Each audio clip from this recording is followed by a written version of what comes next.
Good morning, dear students. Welcome back to my SPDTG app YouTube channels of class 4 of SST.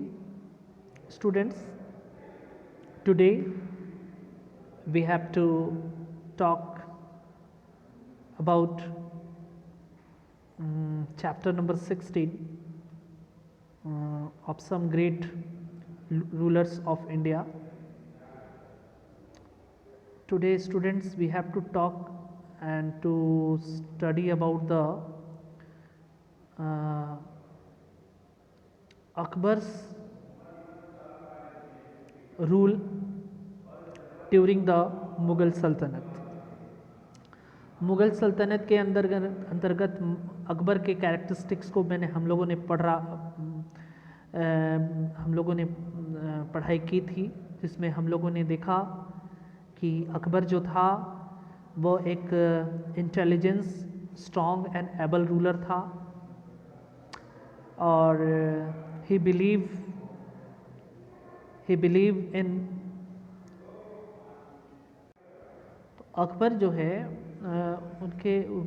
वह बहुत ही बुद्धिमान था, बहुत ही ताकतवर था और बहुत ही ज़्यादा योग्य शासक था. He believed in the peaceful coexistence of all religious communities. He started a new religion, Din-e-Ilahi, which had the best principle of all religions. He was also a lover of art. इसका मतलब ये हुआ कि उसका विश्वास था कि वो सारे धर्मों को एक साथ मिला करके रखेगा.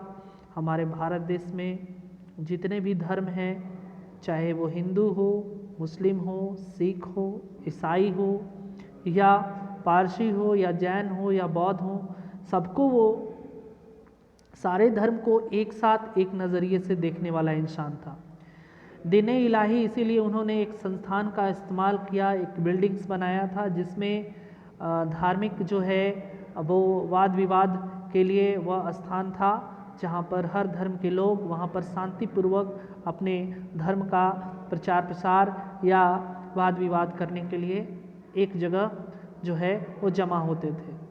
अकबर शायद इन्हीं कारणों से हमारे भारत देश में महान बना और हमारे भारत देश के लोगों ने शायद इन्हीं कारणों से अकबर को सराहा और उनके कार्यों को जो है वो सबसे बढ़िया कहा जाता है कि अकबर जो था उसकी वो जो है वो कला की संस्कृति को भी बनाए रखता था. वो जो है कला के क्षेत्र में भी जो है वो काफ़ी ज़्यादा प्रोग्राम्स अपने महल में करवाता था. ही सपोर्ट मेनी टैलेंटेड सिंगर्स. उसके दरबार में बहुत सारे टैलेंटेड सिंगर्स भी थे जो अपने कला से बहुत अच्छा जो है वो गाना गाते थे. आर्टिस्ट थे, काफ़ी अच्छे कलाकार होते थे, म्यूजिशियंस होते थे, संगीतकार होते थे अकबर के साम्राज्य में. तानसेन, याद होगा आपको बच्चों, तानसेन अकबर के दरबार में एक बहुत बड़ा अच्छा क्लासिकल सिंगर था. वह क्लासिकल म्यूजिकल इंस्ट्रूमेंट बजा करके और क्लासिकल वाद्य यंत्र को बजा करके संगीत गाता था. संगीत बहुत अच्छा गाना गाता था और वह दरबार में सबको अपने गाने से, अपने क्लासिकल जो है वो शास्त्रीय संगीत से, तबले, हारमोनियम, ये सब चीज़ों से वह अपने दरबार में, अकबर के दरबार में अकबर को और वहाँ के मंत्रियों को या वहाँ के लोगों को रिझाए रखता था. तानसेन जो था वो अकबर का एक बहुमूल्य कीमतीमान जो है वो जेम्स था.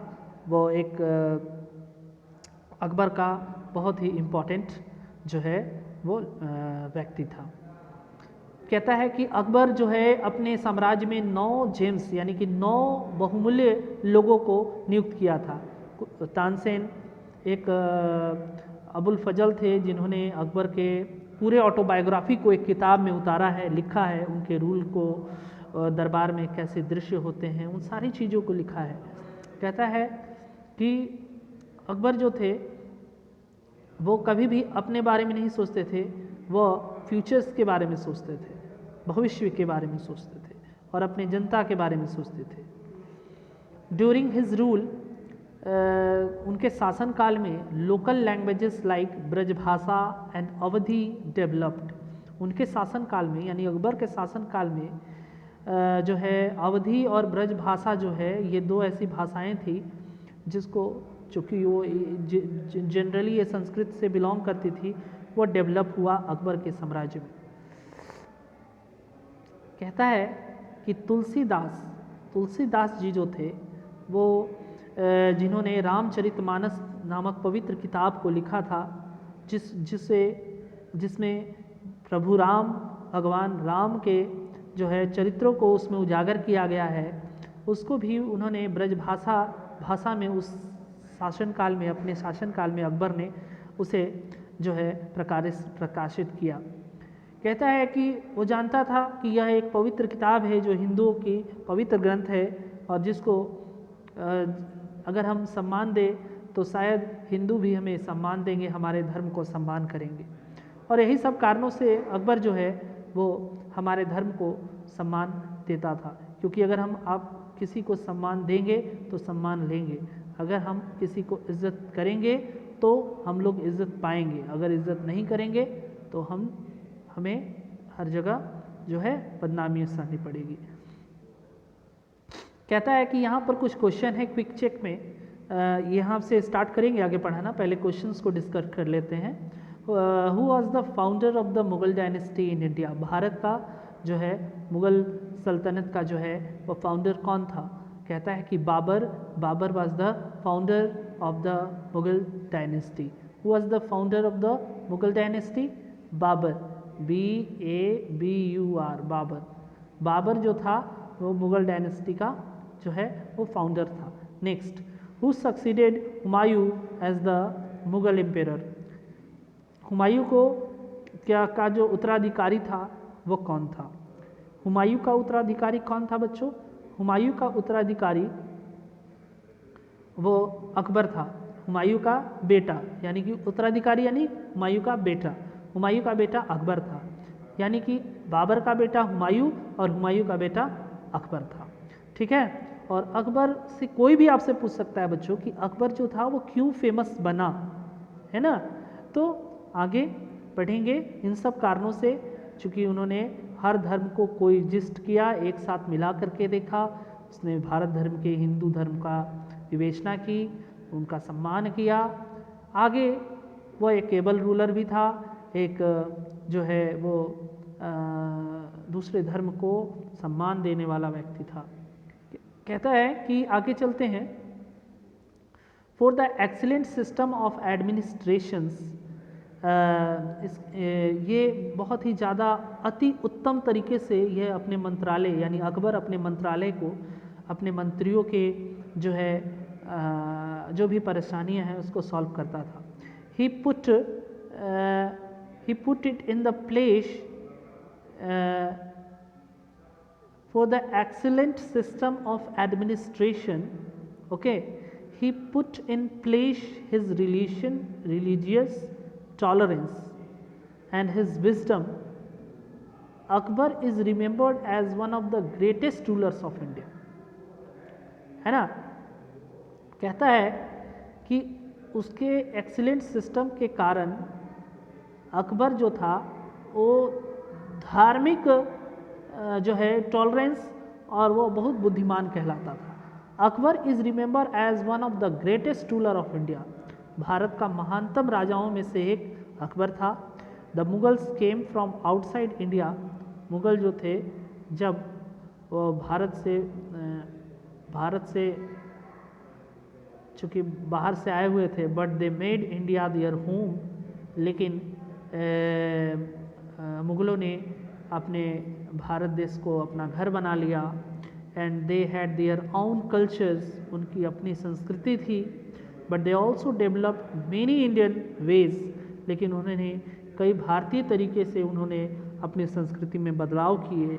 The result was the creation of a richly mixed culture, और बाद में यही चल करके एक धनी धन्य संस्कृति जो मिक्सिंग कल्चर में मिश्रित संस्कृति में बदल गई, जिसमें कुछ भाग मुगलों के संस्कृति की हो गई और कुछ उन लोगों ने भारत के संस्कृति को आपस में मिला लिया या जोड़ दिया। क्लियर? इस तरह से हम लोग देखते हैं कि यह एक पिक है जिसमें एक पेंटिंग के दरमियान बताया गया है, अ painting from the Akbarnama showing Akbar meeting people from the different faiths. यह एक जो फोटो आप देख रहे हैं इसमें एक पेंटिंग की गई है। यह पेंटिंग अबुल फजल जो है उसके द्वारा की गई है, जिसमें यह दिखाया गया है कि अकबरनामा एक किताब है जिसमें अबुल फजल ने ये पेंटिंग बनाई है और जिसमें ये डिक्लेरेशन किया गया है किस प्रकार अकबर यहाँ पर सेंटर में बैठा हुआ है और दरबार में जो है उनके सारे जो है वो अनुयायी, उनके मंत्री और उनके जो है सहयोगी बैठे हुए हैं। तो इस प्रकार हम लोग देख सकते हैं कि अकबर जो था वो किस प्रकार जो है वो अपने दरबार में बैठता था और उसके इर्द गिर्द उनके जो भी जो है वो रूलर्स होते थे या उनके जो मंत्री होते थे वो किस प्रकार बैठते थे। तो ये एक दरबार का दृश्य अबुल फजल ने अपने किताब जिसका नाम अकबरनामा था, जो ऑटोबायोग्राफी था, किताब अकबर का पूरी जो है शुरू से लेकर के अंतिम क्षण तक का बात उस किताब में लिखा हुआ है, उसी का एक दृश्य दिखाया गया है। आगे Maharana Pratap Singh is known as one of the bravest rulers of Indian history. Maharana Pratap Singh जो हैं वह एक बहादुर शासन, भारतीय इतिहास का बहादुर शासन में से जाने जाते हैं। He was one of the many Rajput kings who ruled over kingdoms in present day Rajasthan between 1200 and 1600 CE। Maharana Pratap Singh जो थे वह एक बहादुर, भारतीय इतिहास के बहादुर राजाओं में से एक थे। He was one of the many Rajput kings who ruled over kingdom in present day Rajasthan between 1200 and 1600 CE। कहता है कि इन्होंने बहुत सारे राजाओं के साथ मिलकर के, राजपूत राजाओं के साथ मिलकर के कई ऐसे छोटे छोटे राज्यों को जो आज राजस्थान में हैं 1200 से 1600 ईस्वी तक राज्य किया। उन्होंने कई छोटे मोटे राजपूत राजाओं को हेल्प भी किया, मदद भी किया। कहता है कि उनका एक अपना जो है वो तरीका था, तौर तरीका था। The Rajputs were a proud and valiant people known for their bravery and courage. Rajput जो थे वो अपने गर्व, अपने बहादुरी और अपने जो है करेज, अपने जो है वो दृढ़ निश्चयी के लिए जाने जाते थे। कहता है कि born around 1545 CE in Rajasthan, Pratap Singh was the son of Uday Singh, the king of Mewar. कहता है कि 1545 ईस्वी में जब राजस्थान में इनका जन्म हुआ था। महाराणा प्रताप सिंह जो थे वो उदय सिंह के बेटे थे। कहा जाता है कि उदय सिंह जो थे वो मेवाड़ के राजा थे। मेवाड़ राजस्थान के मेवाड़ के राजा उदय सिंह, जिनके पुत्र महाराणा प्रताप सिंह थे। कहा जाता है कि he grew up at a time when the Rajput were facing great threats from the Mughals। He grew up at a time, वह तब आगे बढ़ने लगे, उस समय बढ़ने लगे जब राजपूत जो था उसका पतन हो रहा था, जब राजपूत पूरी तरह से बर्बाद हो रहे थे। मुगलों ने राजपूत को दबाए रखा था।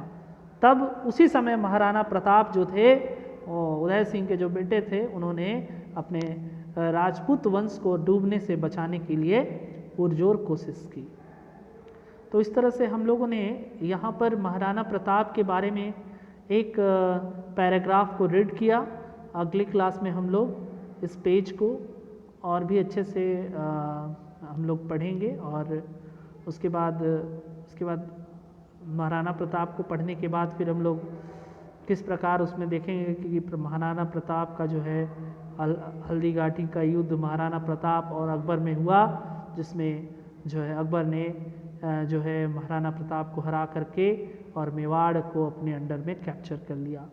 फिर शिवाजी महाराज के बारे में पढ़ेंगे और उसके बाद हमारा chapter 16 some great rulers of India end होगा। तो धीरे धीरे आप लोग उसको देखिएगा वीडियोस को और कमेंट, लाइक्स, शेयर करिएगा। Thank you and have a nice day.